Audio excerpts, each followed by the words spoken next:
반도체와 자동차 쪽이 지수를 버티게 할 수 있다.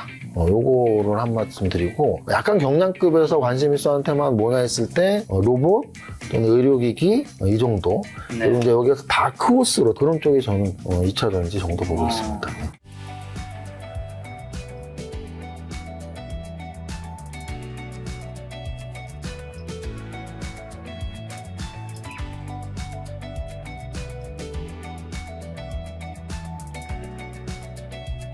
제약바이오가 뉴 주도주인 2000 현대차 로봇, 여기는 자동차주죠. 여기는 앞으로도 또 계속 간다고 보시나요? 일단은 아까 말씀드렸던 네. 위험성의 측면은 현저히 떨어지죠. 왜냐하면 오름폭이 별로 없었으니까. 현대차 같은 경우는 5년 전 고점, 삼성전자 5년 전 고점, LG전자랑 네이버는 5년 전 반토막. 그냥 리스크는 그렇게 크지 않죠. 이 리스크가 왜 안 크냐고 말씀드리냐면 지금 대형주 얘기예요. 여러분들 중에 이런 생각하실 수 있어. 야 근데 5년 동안 반토막 반의 반토막 났다가 상장 폐지 되던데 맞습니다. 1000억짜리, 500억짜리들은. 근데 1조짜리, 10조짜리는 쉽게 그렇게 안 나요. 에코프로가 30만 원에서 37,000원까지 갔지만 다시 11만 원으로 올라올 수 있었던 힘은 대형주이기 때문이거든요. 그래서 대형주에서는 사실은 웬만해서는 상장 폐지가 안 나오기 때문에 제가 생각하기에는 오르지 못한 종목들에 관심을 갖는 게 맞고요. 일단 네. 위험성이 좀 적으니까. 또 하나는 결국 재료가치 측면, 재료가치. 과연 구주도주와 제가 생각한 새로운 주도주 후보들의 재료 가치는 어떤 차이가 있냐 해서 구주도주는 재료가 거의 다 나왔다. 재료 때문에 그동안 올라갔으니까. 네. 근데 이제 신주도주의 후보들은 재료가 이제 막 나왔다? 이런 차이가 있습니다. 그래서 재료가 나온 지 6개월, 1년, 2년 네. 된 업종이 좋냐? 이제 막 재료가 나오는 게 좋냐? 이제 재료가 나오는 게 당연히 좋죠. 예를 들어볼까요? 방산주 재료는 원래 뭐였나요? 전쟁 아니었나요? 러우 전쟁. 러시아 전쟁이 지금 4년 오래됐어요. 이스라엘 전쟁 한다고 한 게 1년이 넘었고요. 이 전쟁이 너무나 오래됐어요. 근데 또 그런 분들이 있어요. 전쟁 끝나면 또 끝나서 국방비 증가 때문에 올라간다? 그러면은 우리 모두 다 사표를 내고 방산주만 사야죠. 왜? 전쟁이 나도 올라가고 휴전이 나도 올라가고 또 다음에 그럼 뭐 매년 올라갈 테니까 무조건 방산주 사야 되는데 말이 안 되잖아요. 전쟁이 났을 때 호재였다면 휴전은 악재라고 읽어줘야죠. 또는 조선주. 조선주의 상승 터닝 포인트가 어디였을까요? 트럼프. 무조건 트럼프예요. 트럼프의 대통령 당선 이전에 후보 나왔을 때부터 전화통화로 한국에. 후보 나오고 지지율 높아지면서 네. 한국 조선업 따봉 그게 언제까지였어요? 지금까지 온 거예요. 왜? 계속 트럼프가 조선업 그러면서 우리 또 관세 협상 갔을 때 마스가 또 우리나라에 왔을 때도 마스가 그럼 1년 2년을 트럼프 때문에 올라간 거라고요. 근데 아까 뭐라 그랬어요? 트럼프의 집권 초기였잖아요, 올해가. 근데 점점 약발이 좀 떨어지겠죠. 이미 나온 재료 뭐 어떡할 건데. 이미 나온 재료로 1년, 2년 올라간 종목이 좋냐? 새로 나오는 재료들이 좋냐? 저는 새로 나온 재료들이 좋다고 판단하는 건데요. 로봇? 새로 나왔니? 새로 나왔죠. 새로 나왔죠. 일단은 테슬라에서 테슬라 버스 진짜 계속 이슈가 되고 있고요. 우리나라에서도 보스턴 다이내믹스하고 레인보우 로보틱스 계속 이슈가 되고 있고요. 그래서 심지어 엔비디아 젠슨항과 깜부치킨에서 만났을 때 회동에서 저는 가장 기억에 남는 건 삼성과 현대차의 로봇 이야기를 했을 때예요. 차를 만드는 회사와 반도체 만드는 회사 사장들하고 로봇에 우리 칩이 많이 들어간다 이제 로봇 같이 해보자 뭐 이런 얘기들이 오고 갔다는 얘기죠. 그래서 지금 글로벌하게 로봇 산업에 대한 집중 육성은 굉장히 다가와 있는 이야기들. 또 하나는 한 2, 3주 전에 그 얘기가 나왔었는데 미국에서 그동안 한국 조선 따봉했던 이유가 중국 조선을 견제하기 위한 거거든요. 근데 이제 그런 산업이 뭐가 더 있냐 해서 로봇 산업이 있는 거죠. 트럼프가 내년에 2026년 산업으로 로봇을 꼽으려고 한다. 그런 코멘트가 기사 나왔더라고요. 대단하십니다. 아닙니다. 그래서 지금 그런 내용이에요. 마스가는 이미 2년 동안 나왔던 재료고 로봇은 뭐 젠슨왕 얘기도 올해 처음 에이펙 때문에 나온 얼마 안 거고 됐죠. 네, 트럼프도 또 그 얘기가 이제 나오는 거고 막 이런 내용들이에요. 로봇은 새로운 재료잖아요. 네. 또는 제가 아까 말씀드렸던 현대차 재료가 뭐였죠? 현대차 재료가 단순합니다. 자율주행 쪽에 자율주행. 왜? 네. 현대차의 지수급등이 어디서 나왔어요? 현대오토에버. 현대차 그룹주에서 상하가 근처까지 가는 종목이 나왔잖아요. 현대오토에버. 현대오토에버가 그룹에서 가장 자율주행과 가까운 사업을 하는 회사란 말이죠. 그러면 자율주행 재료. 또 하나의 재료가 뭐예요? 로봇 재료예요. 현대차도. 왜? 보스턴 다이내믹스가 있잖아요. 우리가 트럼프가 여태까지 뭐 반도체 또는 자동차, 미국 현지를 굉장히 강조했잖아요. 보스턴 다이내믹스는 미국 회사예요. 우리나라에서 인수를 했을 뿐이지. 얼마나 유리해요, 보스턴 다이내믹스가. 그러니까 그 보스턴 다이내믹스를 갖고 있는 현대차 그룹주, 자율주행하고도 관련이 있고, 로봇하고도 관련이 있고. 네. 그리고 또 하나는 지배구도의 표현도 저는 계속 언론에서 아마 나오는 게 높다고 봐요. 왜냐하면 우리나라의 대다수의 회사들이 지주회사 체제로 전환됐어요. 특히 대기업들은 SK, LS, LG, 어쩌고 저쩌고, 포스코 홀딩스, 이 모든 회사들이 그 그룹이 지주회사거든요. 제 생각에 한 20대, 30대 안에 대기업 중에서 지주회사 체제가 안 된 데는 딱 두 군데밖에 없습니다. 삼성하고 현대차. 근데 그 중에서도 삼성은 그래도 지주회사 체제는 아니지만 삼성물산이 어느 정도 지주회사급이에요. 삼성물산이 삼성전자 갖고 있고 어쩌고 저쩌고. 그런데 현대차 그룹은 그게 전혀 그렇지 않다는 얘기예요. 네. 순환체제입니다. 순환체제. 현대차를 현대모비스가 갖고 있고, 현대모비스를 기아가 갖고 있고, 기아를 현대차가 갖고 있고, 현대차를 현대모비스가 갖고, 이거 계속 한 시간도 똑같이 얘기할 수 있겠죠? 이걸 뭐라 그러면 순환이라고, 순환. 그래서 순환 출자가 원래 굉장히 안 좋은 출자의 모습이에요. 네. 그래서 거의 모든 대기업들이 순환 출자의 연결고리를 끊고 지주회사 체제로 바뀌었는데 유일하게 좀 현대차만 남아있는 거죠. 네. 현대차가 만약에 지주회사 체제가 된다면 여러 가지 또 이슈들이 계속 나오겠죠. 그래서 지주회사 체제 개편 가능성, 자율주행, 로봇 시대 이 세 가지에 다 엮여있기 때문에 현대차 그룹 좀 새로운 재료도 당연히. 저는 구주도주들이 오래된 재료라면 신주도주 후보들은 새로운 재료다라고 설명을 드리고 있는 겁니다. 이 중에서도 가장 좋게 보시는 건 어딘가요? 제약바이오, 2차전지, 자동차, 로봇? 사실 로봇은 그 급에 좀 떨어지죠. 시총 자체가. 네, 시총이 로봇- 떨어진다. 그렇죠. 그러니까 저는 이제 업종에서 시총이 되게 중요하다고 봐요. 그러니까 무슨 말이냐면 의료기기 업종 저 되게 좋아하거든요. 근데 비중있게 그렇게 말을 하지 않는 이유는 의료기기 시총이 높아봐야 뭐 파마리서치 한 6조, 뭐 클래시스 3조, 휴젤 3조 다 합쳐봐야 진짜 뭐 한 20조나 되려나? 그렇습니다. 근데 예를 들어 반도체 업종은 누구나 궁금해. 왜? 삼성전자 막 500조, 600조, 뭐 SK하이닉스 뭐 200조, 300조, 400조, 지금 거의 400조, 600조까지 올랐잖아요. 현대차는 안 그런가요? 현대차, 기아차, 현대모비스 다 합치면 100조가 넘어요. 그잖아요. 그래서 어찌 보면 이 체급이 비슷한 애들끼리 비교를 해야 되는데, 그래서 이제 지수를 버텨줄 수 있는 업종을 꼽아라. 그럼 저는 아직은 반도체가 죽지 않았다고 보는 사람이에요. 그래서 반도체와 자동차 쪽이 지수를 버티게 할 수 있다. 요거를 한 말씀 드리고, 이제 지수 버티는 급의 중량급은 아닌데, 약간 경량급에서 관심 있어 하는 테마는 뭐나 했을 때, 로봇 또는 의료기기, 이 정도. 네. 그리고 이제 여기에서 다크호스라는 거 우리가 경마 용어인데요. 어느 경마대회에서 검정말이 나왔는데 우승 후보가 아니었는데 걔가 우승을 했대요. 그래서 그때부터 다크호스라는 말이 생겼다고요. 우승 후보는 아닌데 우승할 수도 있을 것 같은데 그런 쪽이 저는 2차전지 정도 보고 있습니다. 네. 근데 연기금이 또 최근에 코스닥에서 로봇과 바이오주 담고 있던데 그 이유는 뭘까요? 뭐 제가 말한 이유가 비슷하잖아요. 제가 지금 로봇과 제약바이오 좋다고 해서 네. 말씀드린 이유가 그런 거고요. 또 하나는 저런 것도 있죠. 최근에 코스닥 시장 활성화. 연기금이라는 얘기는 우리는 결국은 약간의 정부 정책? 뭐 그런 게 개입이 되어 있습니다. 약간은. 이제 벤처 펀드 세제 네. 혜택 등 활성화 정책. 그런 것들이 약간은 들어가 있는 거기 때문에 네. 과거에는 예를 들어 이런 거죠. 우리 개인 투자자들하고는 당연히 다른 루틴에서 주식 투자를 결정하겠죠. 그럼 과거에는 코스닥 종목이 이렇게 올라가면은 야 이런 종목을 왜 해? 라고 예를 드는 거예요. 저는 뭐 연기금 펀드 매니저 출신도 아니고 아무것도 모르지만 왜냐면 그런 거는 이제 그런 출신 펀드 매니저 분들한테 정확히 물어보시면 되고 우리 김 작가님이 동일하게 유추하는 거예요. 유추. 왜 연기금에서 과거에는 로봇이나 제약바이오에 투자가 별로 없었는데 요즘 왜 좀 생길까? 과거에는 야 반도체 사, 조선 사, 수익 나는 거 사 라고 했다면 야 그래 수익은 지금 당장 없더라도 가능성 있는 애들 사.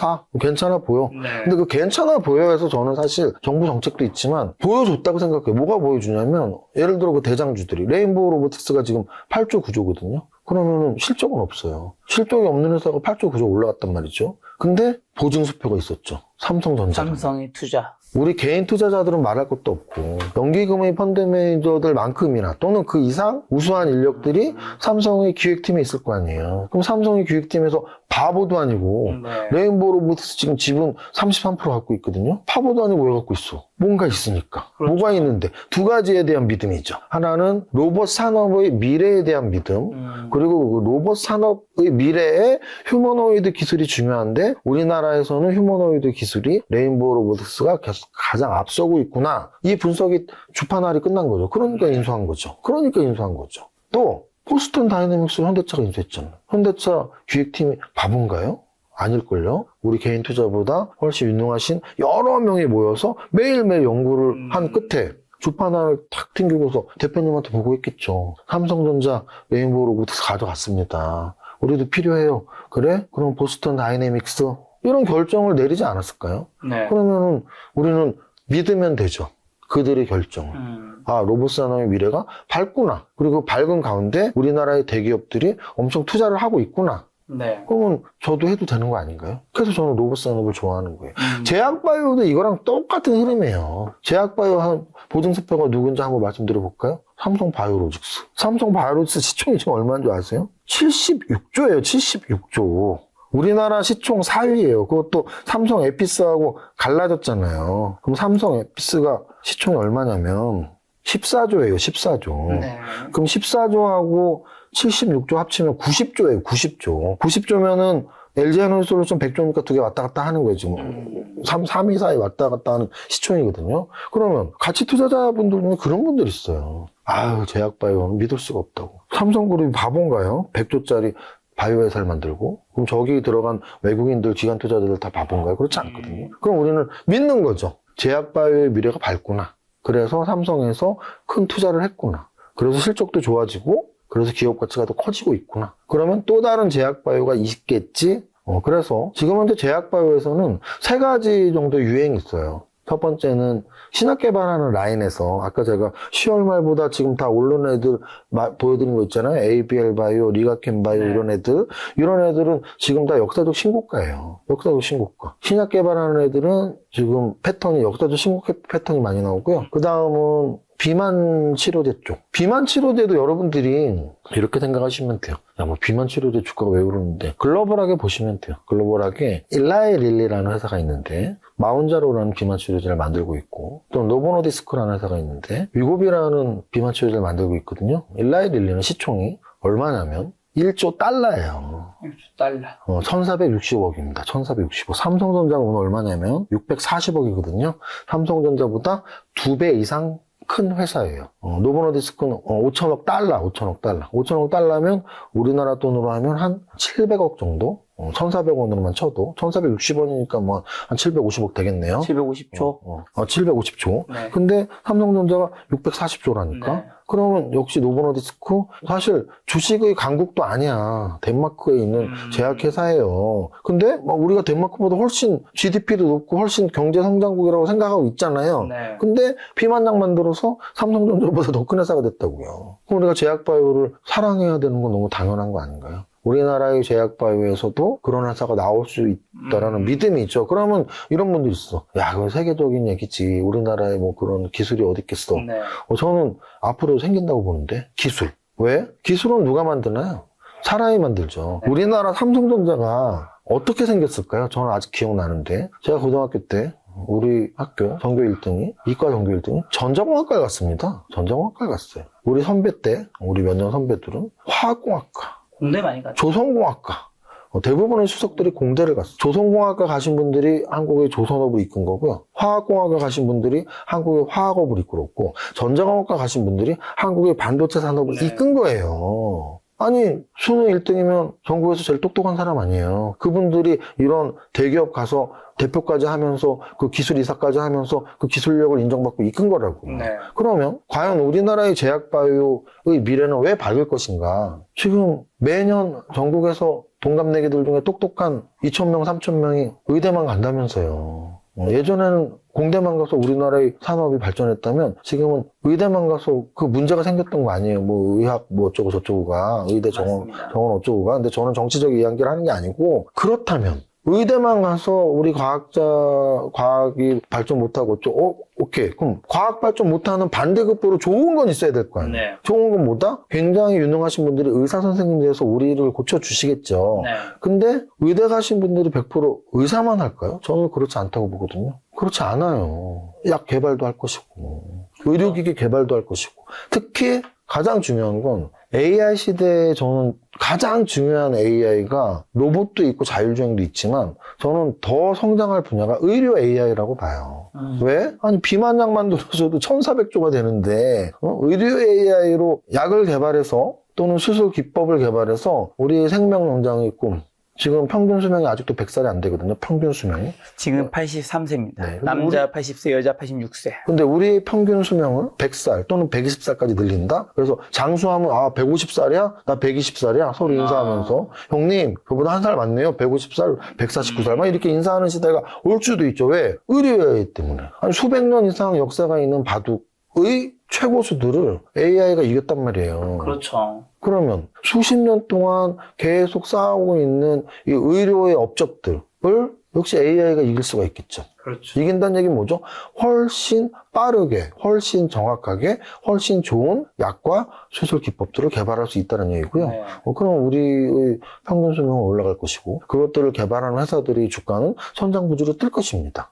그럼 우리나라는 사실 지금 굉장히 좋은 거예요. 왜? 아니 70%만 의사하고 30%는 제약바이오 회사 만들면 되잖아요. 그러면 돼요. 그래서 저는 지금 이 제약바이오 산업을 저는 좀 굉장히 주의 깊게 보는 이유가 우리나라는 자원도 없는 나라인데 얼마나 똑똑하신 분들이 많습니까? 그 똑똑하신 분들이 의사 선생님이 되시고 또는 과학자가 되셔서 의료과학자가 되셔갖고 굉장히 좋은 삼성전자 같은 또는 삼성바이오로직스 또는 현대차 같은 기업들이 탄생할 수도 있다라고 저는 생각을 합니다. 자, 이세무사님과 이제 김작가 TV가 야심차게 준비했던 실전 투자의 이제 마스터 클래스가 7월, 8월, 9월, 10월, 11월 이렇게 5개월 진행되었는데 이세무사님 어떻게 지난 5개월 동안 어떠셨나요?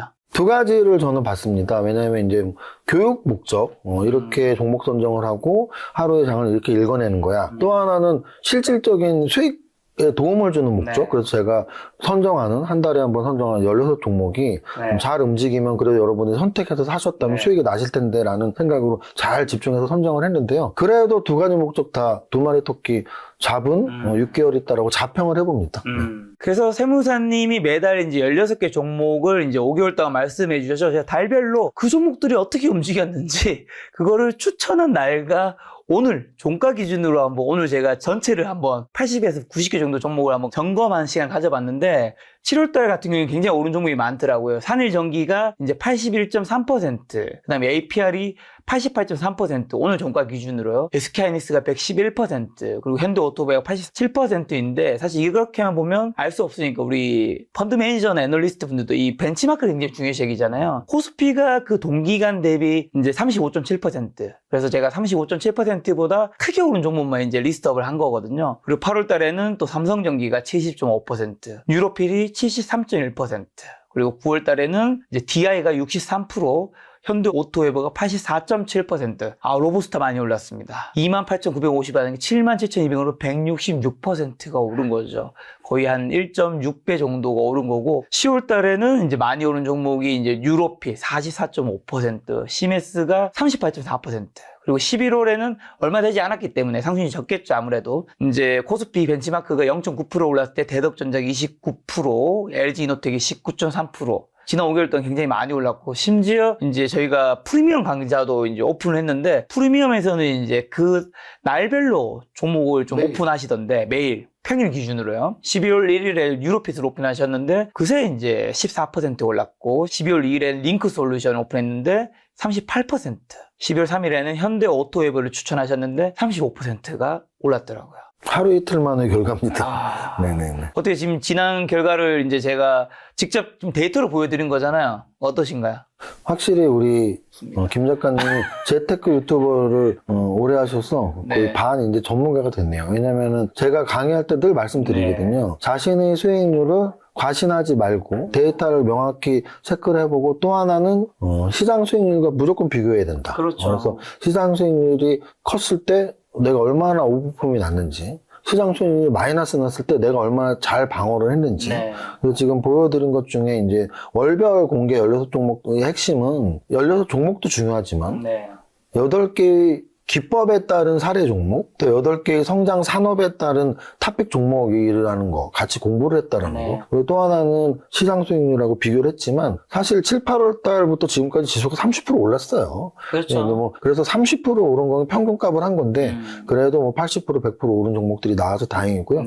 또 하나는 아까 11월 달에 제일 높았던 뭐 수익이 대덕전자 29%, 뭐 LNC 바이오 20% 해서 야 이거는 20%씩밖에 못 올랐어 하지만 코스피는 딱 보합이었다는 거. 네. 그래서 보합일 때 좀 그 정도 실적이 나와서 다행스럽고 또 하나는 작두 탔네 이럴 때가 있어요. 그렇죠. 네, 프리미엄 강좌에서 요즘에 작두를 타고 계시죠. 저희 같은 경우는 이제 말하고 다음날 뭐 상한가를 가거나 네. 한 20%만 올라도 작두 탔다 그러는데 한 번만 그래도 작두 타는 건데 12월 1일, 2일, 3일 3연속으로 뉴로핏, 링크솔루션, 현대오토에 뭐 말하자마자 다음날부터 거의 막 20, 30%씩 급등을 했고요. 어제 같은 경우도 녹화일 기준으로 어제 같은 경우도 이수페셜티 케미칼을 전고체 배터리를 말을 했었는데 바로 오늘 15% 올랐거든요. 그래서 제가 제일 좋아하는 이 공격적인 재테크 용어가 물 들어올 때 노저란데 어쨌든 제가 지금 요즘 잘 맞추니까 네. 여러분들이 저를 잘 이용해서 네. 노를 많이 저으시고 수익을 많이 내셨으면 좋겠습니다. 물론 공부도 같이 하시면서. 맞습니다. 한 가지 말씀드릴 것은 저희가 이제 추천한 이제 날짜와 그다음에 사실 이 지금 12월 9일 주가가 아니라 더 최고점이 있을 거잖아요. 그렇죠. 최고점을 가지고 이제 이야기를 하는 거는 어떻게 보면 그 시청자분들을 기만하는 거잖아요. 그렇죠. 최고점을 하면 뭐 어느 종목이든 그 날짜에 맞춰서 다 오른 걸로 할 수 있으니까 저희가 12월 9일 주가로 이제 다 통일한 거고요. 그리고 그 밖에도 사실 벤치마크만큼 뭐 비슷하게 올랐거나 벤치마크만큼 물론 안 되거나 물론 마이너스 난 종목도 있지만 세무사님이 이제 그 강좌에서 교육이라든가 이런 피드백도 이어지기 때문에 플러스 난 종목은 잘 보존하고 마이너스 난 종목은 잘 손절을 한다면 사실 그 수익이 더 극대화시킬 수 있는 거잖아요. 세무사님이라고 해서 매달 16개 종목을 말하는 거를 100% 맞춘 사람은 일단 세상에 없는 거고 그렇게 말하는 사람은 그건 다 사기꾼인 거잖아요. 그렇죠? 일단 제가 강의할 때 늘 네. 말씀드립니다. 어떤 기법, 예를 들어 요즘에 제일 잘 맞는 기법이 신고가 매매 기법인데요. 보통 투자자들이 가장 큰 실수라는 게 뭐냐면 신고가 매매 기법은 정말 좋은 기법인데요. 10번 들어가면 6번은 성공하고 4번은 실패합니다. 그런데 이제 투자자들이 신고가 매매 기법 잘 배웠어 하고서 2번 들어가는데 2번 다 실패하면 아유 이런 그지 같은 기법을 가르쳐주고 뭐 이렇게 되는 거거든요. 그래서 제가 16종목 또는 프리미엄에서 매일 하는 종목들이 당연히 떨어질 수 있습니다. 그렇죠. 다만 보통 분들이 10개를 하면 5개 오르고 5개 떨어진다면 저는 10개를 하면 5.5개 내지는 6개가 오르고 뭐 4.5개 내지는 4개가 떨어지기 때문에 약간의 좀 더 높은 확률 그게 이제 하루가 쌓이고 한 달이 되고 1년이 되면 정말 작은 확률이 굉장히 큰 수익으로 다가오는데 저도 10개 중에 한 5.5개 또는 6개 정도 맞춘다라고 말씀드립니다. 네, 이렇게 월별로 공개되는 일반 가정이 있고 그리고 매일 공개되는 프리미엄 가정이 있으니까 이런 종목들 여러분이 알고 싶으시면 저희 고정 댓글에 있는 링크를 클릭하시면 멤버십을 신청할 수 있고요. 그리고 그 과정은 이제 슈퍼개미 이정윤 세무사님이 CEO로 실전 투자 전략을 매일 함께 학습하고 훈련하고 매일 출근 전후 5분 활용으로 시장의 주도주를 확인할 수 있고요. 그리고 세 번째로 추세 각인된 시장의 주도주 이정윤 세무사님이 유망 섹터 16선을 매월 초 이제 영상 BOD를 통해서 제공하고 있습니다. 그래서 장전, 장중, 마감 브리핑, 핵심 시향 인사이트 30, 신고가 분석, 실전 투자 비법 대공개가 여러분들에게 제공될 거고요. 또 특별한 게 뭐가 있죠? 근데 여러분들이 진짜 궁금해하시는 건 그 시장의 흐름 속에서 어떤 종목을 선택해야 될지잖아요. 그래서 매일은 못하더라도 한 달에 한 번씩 이번 달에는 이 16종목을 그렇죠. 함께 공부해봐요. 이렇게 제시를 해드립니다. 그게 이제 기본 베이직 과정이고 프리미엄 과정은 이제 매일 오픈되는 거죠. 그렇습니다. 그래서 네. 베이직 과정에서는 한 달에 한 번씩 16종목을 8개의 기법과 8개의 성장 산업과 함께 사례 종목으로 말씀을 드리고요. 그리고 3달에 한 번은 오프라인 강의를 하는데요. 녹화일 기준으로 바로 그저께 일요일 날 또 많은 분들이 저랑 오셔서 함께 호흡하면서 오프라인 상으로 수업을 들으시니까 더 좋아하시더라고요. 그래서 3달에 한 번 오프라인 강의 그리고 나머지 2달은 이렇게 종목으로 텍스트로 보내주는 16종목 여러분들이 함께 공부하시는 그런 과정입니다. 자, 이런 모든 과정이 하루 1,000원입니다, 여러분. 한 달에 3만 원 정도면 이제 월별로 16개 종목이 오픈되는 것과 세무사님의 다양한 인사이트를 얻을 수 있고요. 물론 프리미엄 과정은 그것보다는 훨씬 비싸지만 하지만 대신 한 달에 한 번이 아니라 매일 한 종목씩 오픈되기 때문에 훨씬 더 여러분들이 투자에 큰 도움을 얻을 수 있으리라 생각합니다. 이 정도 가격이면 충분한 가성비가 굉장히 좋은 거 아닌가요? 그리고 사실은 네. 보너스가 사실 더 큽니다. 뭐냐면 그게 있군요. 저 월간 강연 16종목 중에 10% 이상 오르거나 10% 이상 떨어지는 종목이 생기면 긴급 방송을 하는 거죠. 긴급 방송을 하는 걸 했습니다. 대처 방법 알려주는 거죠. 그런데 예를 들어서 이런 거예요. 제가 일요일 날 16종목 공개를 했잖아요. 네. 근데 그 중에 16종목 중에 하나가 에코프로였습니다. 네. 에코프로가 월요일 날 20%가 올랐어요. 그래서 월요일 날 스팟 방송을 했고요. 지금 평균적으로 11월도 그렇고 10월도 그렇고 한 달에 한 5번 정도 10% 이상 오를 때가 한 5번 나오더라고요. 그래서 네. 여러분들에게 원래 정해진 건 아니지만 보너스로 10% 이상 네. 오르거나 떨어지면 스팟 방송을 하는데 평균적으로 일주일에 한 번 이상 스팟 방송하고 있습니다. 그렇다면 이제 사실 요즘 물가가 오르고 있기 때문에 내년에 이 가격 인상을 고려해야 되겠지만 연말 특가 마지막으로 일단은 하루 1,000원으로 이제 가격을 계속 유지해서 가도록 하겠습니다. 그러니까 여러분들이 부담되지 않는 선에서 절대 여러분 프리미엄 가정은 가격이 좀 비싸기 때문에 투자금이 크신 분이 저희는 하셨으면 좋겠고 투자금이 크지 않은데 무리하게 투자하진 않으셨으면 좋겠어요. 투자에서도 우리가 조급함이 모든 걸 망치잖아요. 그래서 여러분들이 투자 자금이 좀 작으신 분들은 하루 1,000원으로 공부를 하시고 투자금이 나중에 많이 모이신 분들은 프리미엄 가정으로 넘어오셔서 더 큰 인사이트를 얻으셔서 투자를 잘 하신다면 여러분들 이세무사님과 함께 투자를 하면서 더 큰 자산을 일굴 수 있지 않을까 싶습니다.